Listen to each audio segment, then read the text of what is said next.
Guys, मैं सृष्टि उपाध्याय आपका अपने यूट्यूब चैनल BLED कोर्स पे हार्दिक स्वागत है। गाइस, इस वीडियो में हम मेटल्स एंड नॉन मेटल्स के धातु तथा अधातु के MCQ टाइप क्वेश्चन देखेंगे। तो चलिए गाइस, वीडियो स्टार्ट करते हैं। पहला प्रश्न है क्वेश्चन नंबर 1, निम्नलिखित में धातु है Na, O, N2, yes. Sodium, oxygen, nitrogen, sulphur. इसका ऑप्शन ए करेक्ट हो जाएगा। Na धातु है, सोडियम धातु है।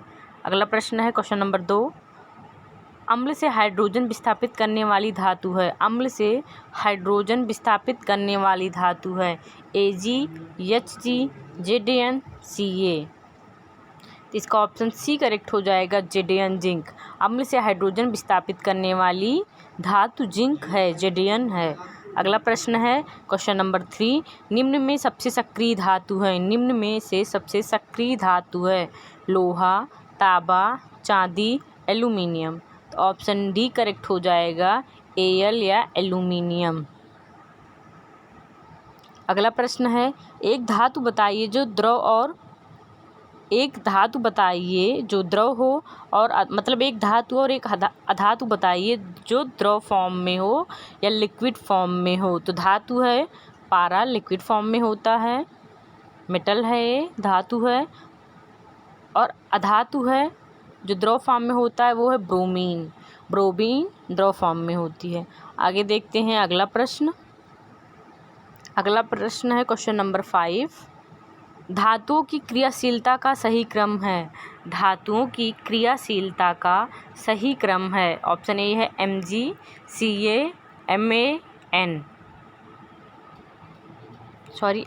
है। ऑप्शन बी है के, पहले ऑप्शन बी है Mg, Na, Ca, K। और ऑप्शन सी है Ma, Na, ये N है। Na, Mg, K, Ca, K, Ca, Mg, Na। इसका ऑप्शन ए करेक्ट हो जाएगा। धातुओं की क्रियाशीलता का सही क्रम है Mg, उसके बाद Ca है क्रियाशील, फिर Na है, फिर N है। आगे देखते हैं अगला प्रश्न है क्वेश्चन नंबर 6, कौन सी धातु ठंडे जल से अभिक्रिया करके हाइड्रोजन देती है। ऐसी कौन सी धातु है जो ठंडे जल से अभिक्रिया करके हाइड्रोजन देती है। Aluminium, option A, option B तांबा, option C potassium, option D सोना। तो ऑप्शन सी करेक्ट हो जाएगा, पोटेशियम। कौन सी धातु ठंडे जल से अभिक्रिया करके हाइड्रोजन देती है। पोटेशियम धातु ठंडे जल से अभिक्रिया करके हाइड्रोजन देती है। पोटेशियम धातु है जो ठंडे जल से अभिक्रिया करके हाइड्रोजन देती है। अगला प्रश्न है क्वेश्चन नंबर 7, धातुओं को हथौड़े से पीटने पर उन पर क्या प्रभाव पड़ेगा। धातुओं को, जैसे अगर कोई धातु है तो उसको हम हथौड़े से अगर पीट रहे हैं तो उस पर क्या प्रभाव पड़ेगा। ऑप्शन ए है ध्वनि उत्पन्न होगी, ऑप्शन बी है ध्वनि नहीं उत्पन्न होगी, ऑप्शन सी है टूट जाती है, ऑप्शन डी है नन ऑफ दीज, इनमें से कोई नहीं। तो धातुओं के अगर प्रॉपर्टीज़ हम देखते हैं मेटल्स की, तो उसमें होता है कि जब एक धातु किसी वस्तु से टकराती है तो उस पर ध्वनि उत्पन्न होती है। जिसके कारण से ऑप्शन ए करेक्ट हो जाएगा कि अगर धातुओं को हथौड़े से पीटते हैं तो उन पर प्रभाव पड़ता है। क्या प्रभाव पड़ता है कि उनसे ध्वनि उत्पन्न होती है, क्योंकि ये मेटल्स की प्रॉपर्टीज़ होती है कि जब धातु एक वस्तु से टकराती है तो उसमें ध्वनि उत्पन्न होती है। तो ऑप्शन ए करेक्ट हो जाएगा। आगे देखते हैं अगला प्रश्न। अगला प्रश्न है क्वेश्चन नंबर 8, पारा है, Hg है।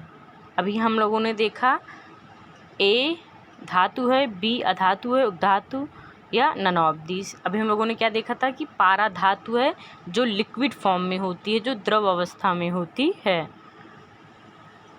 अगला क्वेश्चन है क्वेश्चन नंबर 9, अधातु है, नॉन मेटल्स हैं। धन विद्युती, ऋण विद्युती, उदासीन, नन ऑफ दीज, इनमें से कोई नहीं। अधातु हैं, धन विद्युती, ऋण विद्युती, उदासीन, नन ऑफ दीज, इनमें से कोई नहीं। तो अधातु जो नॉन मेटल्स होते हैं वो ऋण विद्युतीय होते हैं, क्योंकि अधातु की जो परिभाषा होती वो होती है कि जब अधातु जो होते हैं वो इलेक्ट्रॉन ग्रहण करते हैं और ग्रहण करके ऋण अपने ऊपर ऋण चार्ज ले लेते हैं, माइनस चार्ज ले लेते हैं, जिसके कारण से ऋण विद्युतीय होते हैं।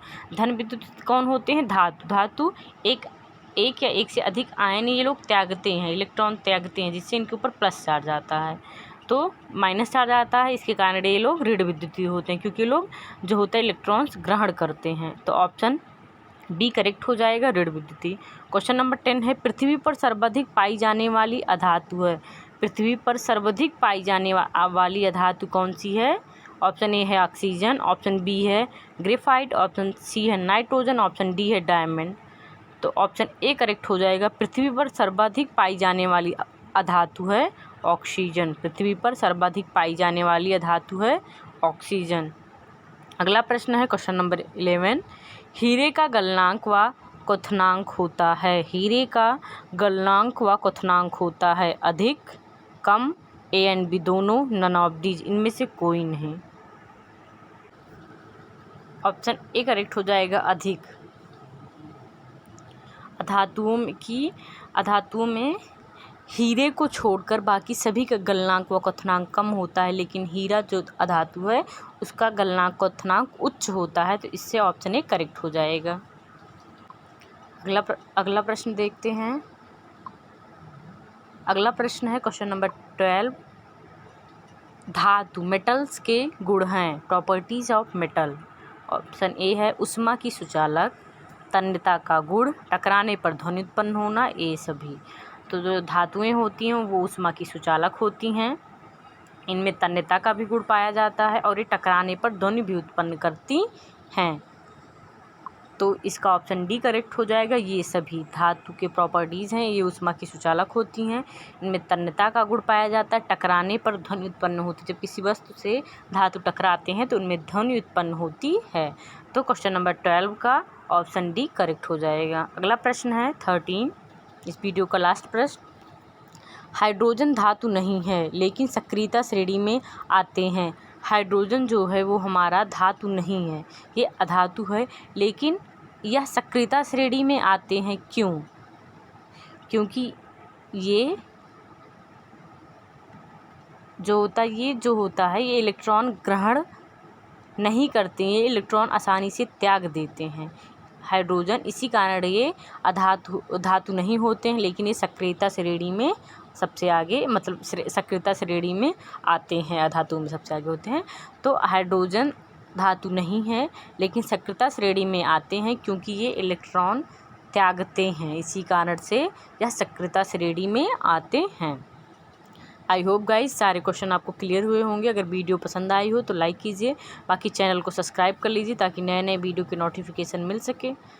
Thank you for watching, thank you guys.